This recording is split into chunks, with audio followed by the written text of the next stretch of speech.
Capítulos de hoje, Mateus, do capítulo 16 ao capítulo 19. Capítulo 16. Religiosos pedem um sinal. Os fariseus e os saduceus aproximaram-se de Jesus e, para o provar, pediram que lhe mostrasse um sinal vindo do céu. Então ele lhes ponderou: quando começa a entardecer, dizeis: haverá bom tempo, pois o céu está avermelhado.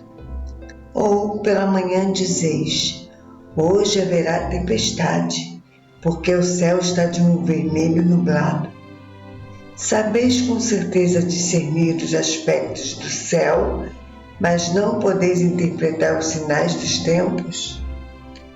Esta geração perversa e infiel pede um sinal, mas nenhum sinal lhe será concedido, a não ser o sinal de Jonas. Jesus se afastou então deles e partiu dali. Indo os discípulos para o outro lado do mar, esqueceram-se de levar pães. E Jesus lhes falou: estejais alerta e acautelai-vos do fermento dos fariseus e saduceus. Entretanto, eles discutiam entre si, dizendo: é porque não trouxemos pães. Percebendo a desavença, Jesus indagou: por que discordais entre vós, homens de pouca fé, sobre o não terdes pães?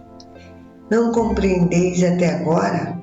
Nem sequer lembrais dos 5 pães para 5.000 homens e de quantas cestas recolhestes?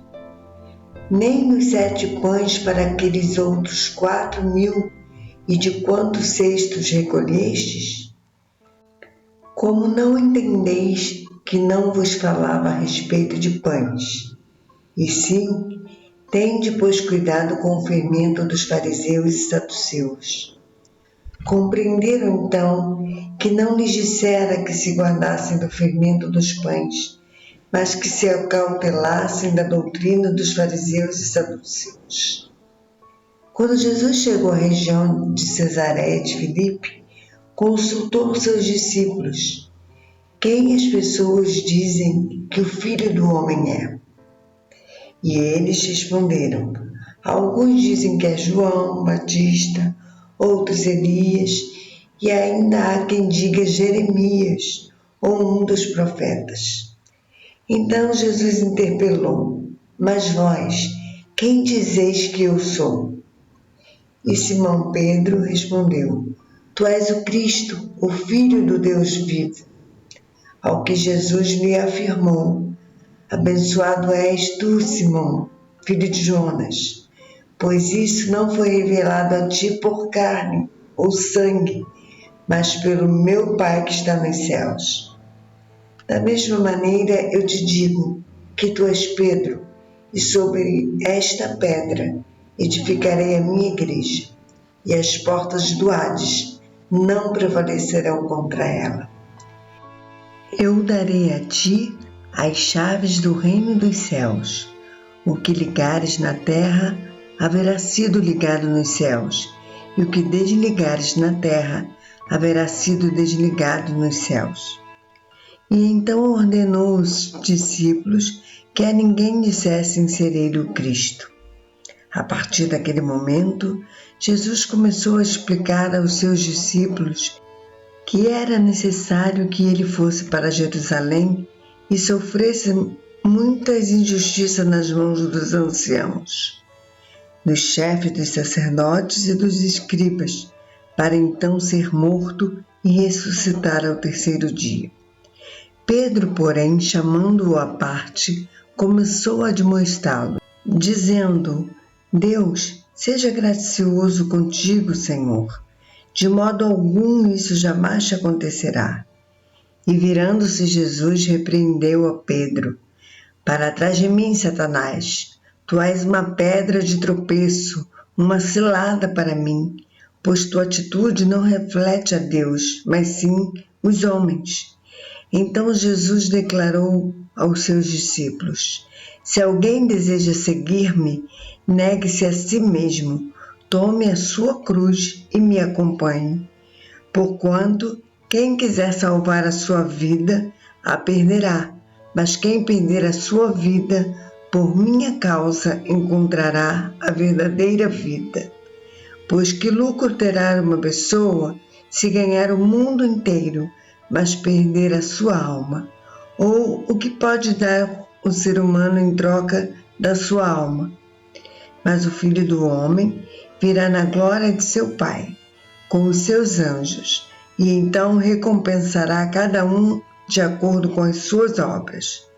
Com toda certeza vos afirmo que alguns do que aqui se encontram não experimentarão a morte até que vejam o Filho do Homem vindo em seu reino. Mateus, capítulo 17. A transfiguração de Jesus.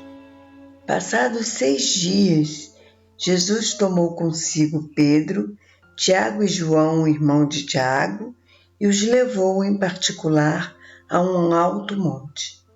Ali ele foi transfigurado na presença deles. Sua face resplandeceu como o sol, e suas vestes tornaram-se brancas como a luz.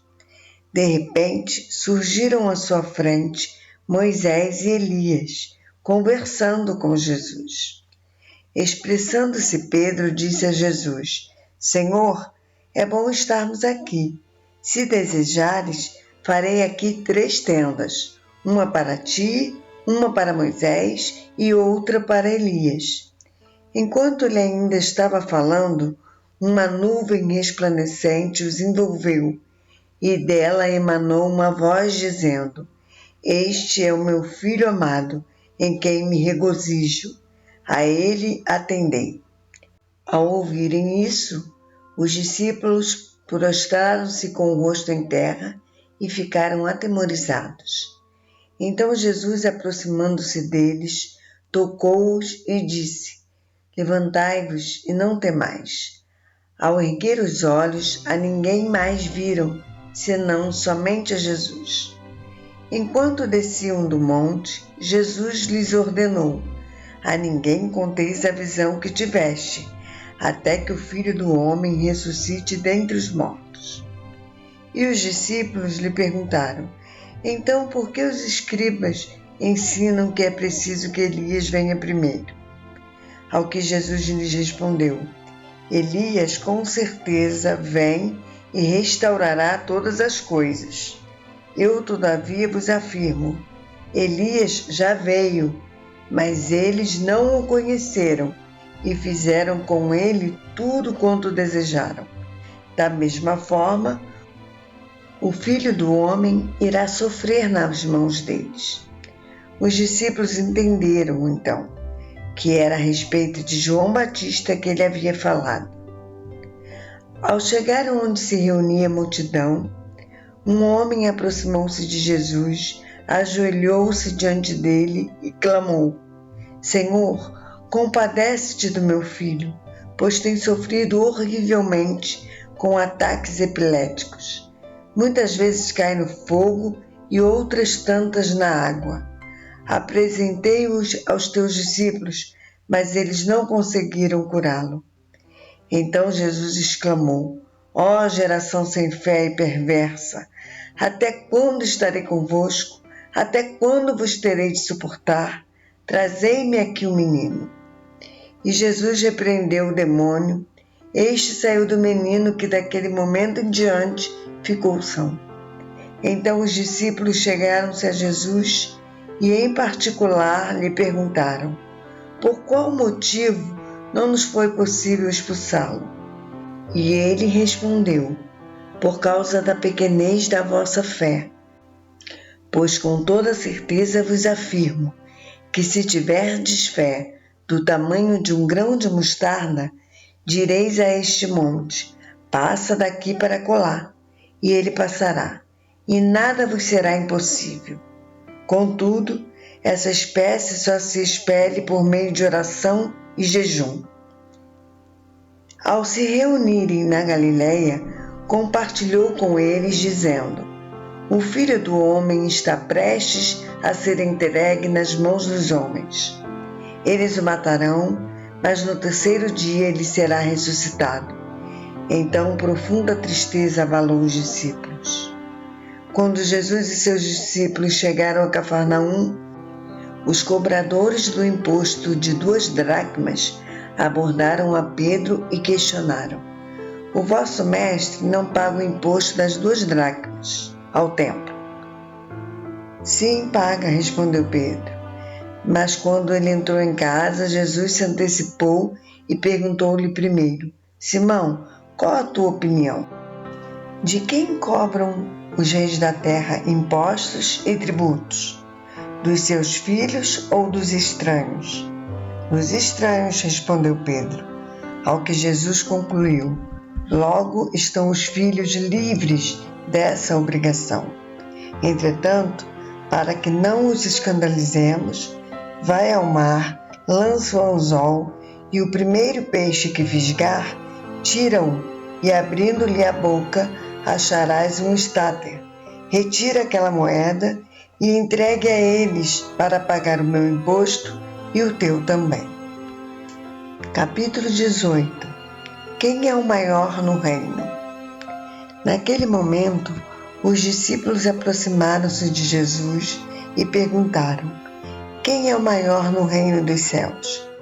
E Jesus, chamando uma criança, colocou-a no meio deles e disse: com toda certeza vos afirmo que se não vos converterdes e não vos tornardes como crianças, de modo algum entrareis no reino dos céus. Portanto, todo aquele que se tornar humilde como esta criança, esse é o maior no reino dos céus. E quem recebe uma destas crianças em meu nome, a mim me recebe.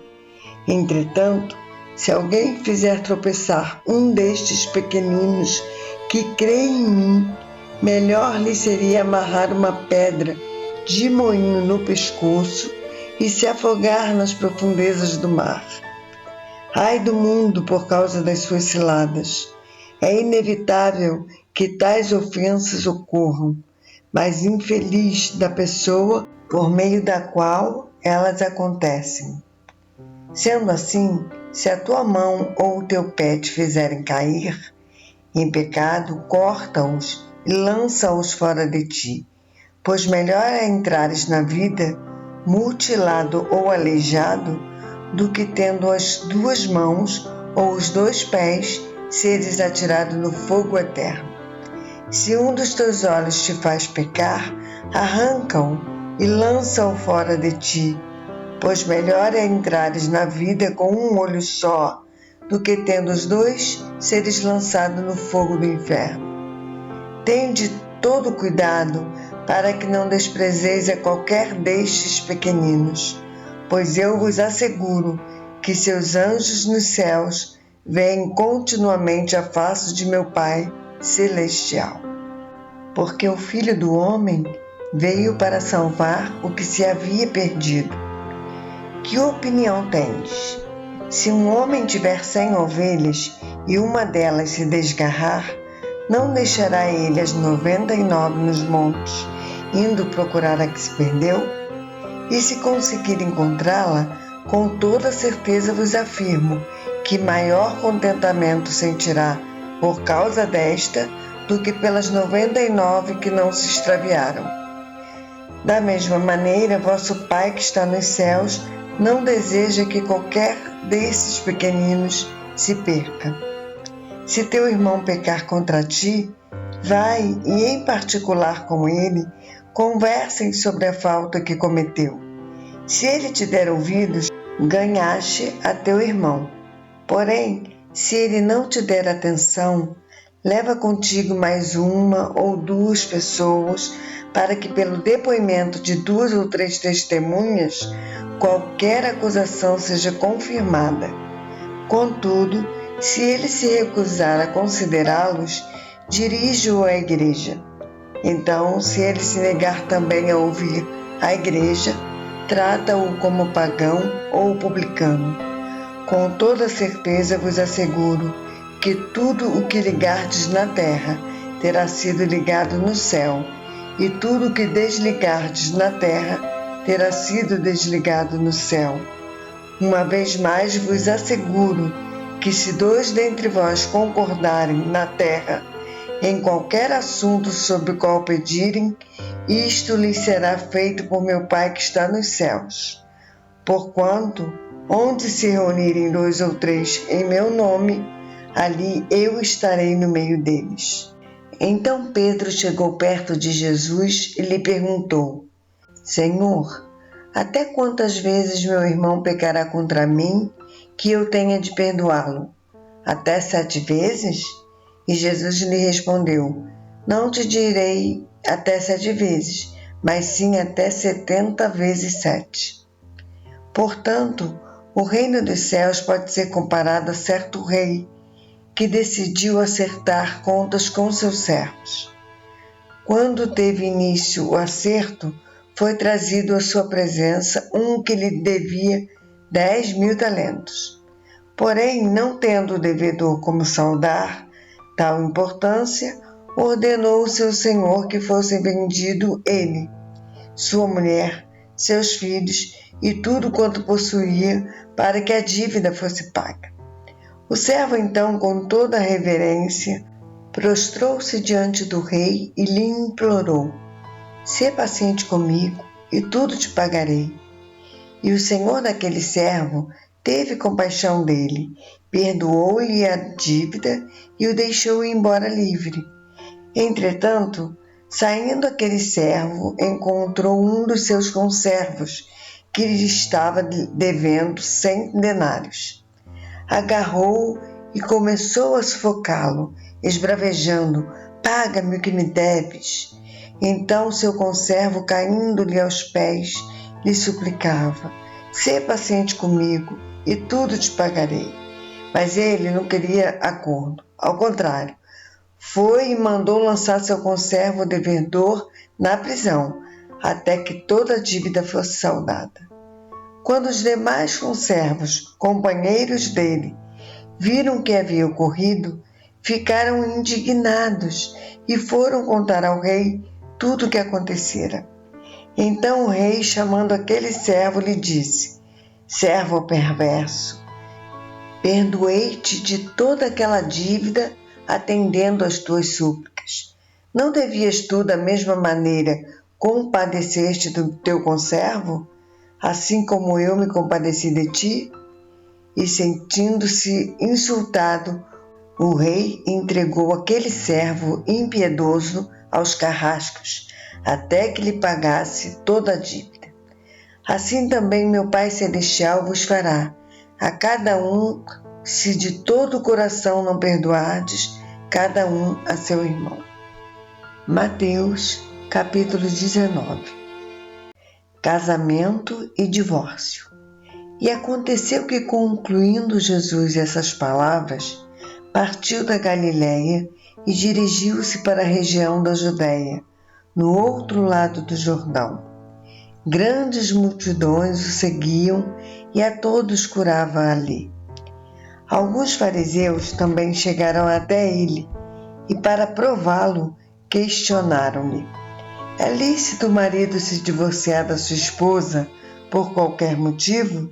E Jesus lhes explicou: Não tendes lido que no princípio o Criador os fez homem e mulher e os instruiu? Por este motivo, o homem deixará pai e mãe e se unirá à sua mulher, e os dois se tornarão uma só carne?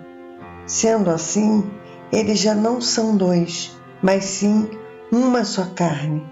E, portanto, o que Deus uniu, não o separe o ser humano. Replicaram-lhe então: Por qual razão mandou Moisés dar uma certidão de divórcio à mulher e abandoná-la? Ao que Jesus declarou: Moisés, por causa da dureza dos vossos corações, vos concedeu separar-se de vossas mulheres, mas não tem sido assim desde o princípio. Eu, porém, vos afirmo: todo aquele que se divorciar da sua esposa, a não ser por imoralidade sexual, e se casar com outra mulher, estará cometendo adultério. Então os discípulos consideraram: se estes são os termos para o marido e sua esposa, não é vantagem casar. Mas Jesus ponderou-lhes: nem todos conseguem aceitar essa palavra, somente aqueles a quem tal capacidade é dada. Pois há alguns eunucos que nasceram assim do ventre de suas mães. Outros foram privados de seus órgãos reprodutores pelos homens. E há outros ainda que a si mesmos se fizeram celibatários, por causa do reino dos céus. Quem for capaz de aceitar esse conceito, que o receba. Então trouxeram-lhe algumas crianças para que lhes impusesse as mãos e orasse por elas. Os discípulos, contudo, os repreendiam, mas Jesus lhes ordenou: deixai vir a mim as crianças, não as impeçais, pois o reino dos céus pertence aos que se tornam semelhantes a elas. E depois de ter-lhes imposto as mãos, partiu dali. Eis que alguém chegou perto de Jesus e consultou-o: Mestre, que poderei fazer de bom para ganhar a vida eterna? Questionou-o Jesus: por que me perguntas a respeito do que é bom? Há somente um que é bom. Se queres entrar na vida eterna, obedeça aos mandamentos. Ao que ele perguntou: quais? E Jesus lhe respondeu: não matarás, não adulterarás, não furtarás, não darás falso testemunho, honra teu pai e tua mãe, e amarás o teu próximo como a ti mesmo. Replicou-lhe o jovem: a tudo isso tenho obedecido. O que ainda me falta? Jesus disse a ele: se queres ser perfeito, vai, vende os teus bens, dá o dinheiro aos pobres e terás um tesouro no céu. Depois, vem e segue-me. Ao ouvir essa palavra, o jovem afastou-se pesaroso, pois era dono de muitas riquezas. Então disse Jesus aos seus discípulos: com toda certeza vos afirmo que dificilmente um rico entrará no reino dos céus. E lhes digo mais: é mais fácil passar um camelo pelo fundo de uma agulha do que um rico entrar no reino dos céus. Ouvindo isso, os discípulos ficaram atônitos e exclamaram: sendo assim, quem pode ser salvo? Mas Jesus, fixando o olhar neles, revelou-lhes: isso é impossível aos seres humanos, mas para Deus todas as coisas são possíveis. Então Pedro manifestou-se dizendo: veja, nós deixamos tudo e te seguimos. O que será, pois, de nós? Jesus lhes respondeu: com toda certeza vos afirmo que vós, os que me seguistes, quando ocorrer a regeneração de todas as coisas e o Filho do Homem se assentar no trono da sua glória, também vos assentareis em 12 tronos, para julgar as 12 tribos de Israel. Também todos aqueles que tiverem deixado casas, irmãos, irmãs, pai, mãe, filhos ou terras, por causa do meu nome, receberão 100 vezes mais e herdarão a vida eterna. Entretanto, muitos primeiros serão últimos e muitos últimos serão primeiros. Os capítulos de amanhã serão Mateus, capítulos 20, 21 e 22. Até amanhã, se o Senhor assim permitir.